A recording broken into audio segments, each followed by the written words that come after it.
Why do you break the commandments of the Lord, so that you cannot prosper?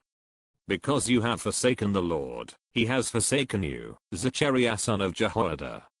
Do you have a problem with this statement? This is what a man said against a whole kingdom. Not only that, but he said it while he stood above the people. Who has the audacity to do such a thing? Who does he think he is, standing above all the people, telling them God has left them and that the way they are living is wrong? The people's response is much like one of today. If someone were to stand up on their soapbox and begin to preach the same message behind the hideous pulpit.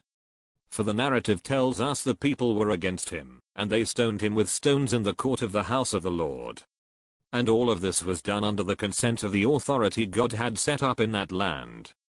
For the story tells us it was done by command of the king. The only problem is, this man who said all these mean things said them as the mouthpiece of God. In fact, the story begins with, then the Spirit of God clothed Zechariah. It seems this man was right in all he did.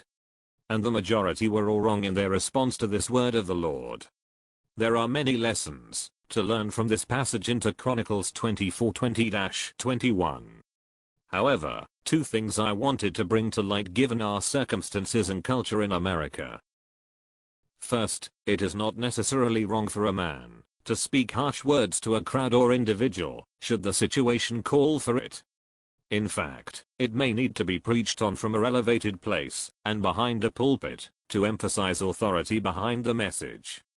That this message is not from some mere man, but from God, and is only being spoken through a man. This is exactly what New Testament prophets, apostles, and pastors are called to do. They are to speak authoritatively, but only as long as their message is faithful to the word of God. Paul even tells Timothy to preach the word in and out of season. Meaning when it is and is not popular. Second, just because the majority of people and even the rulers are behind something doesn't mean it is right. In fact, those who are acting may even do it with the appearance of godliness. In this case they stoned the prophet of God in the court of the house of the Lord. Again, Paul warns Timothy of a time when people will be absolutely wicked yet having the appearance of godliness. This means that as a follower of Christ you will have to discern things all on your own. Paul says, and try to discern what is pleasing to the Lord. This requires work and effort. So, Jesus followers do not assume that certain practices are right just because others, or even the majority of other Christians, do the same. For the practice may even be led by the pastor of a church. Finally, brothers, test everything, hold fast what is good. Abstain from every form of evil. 1 Thessalonians 5:21-22. Blessings.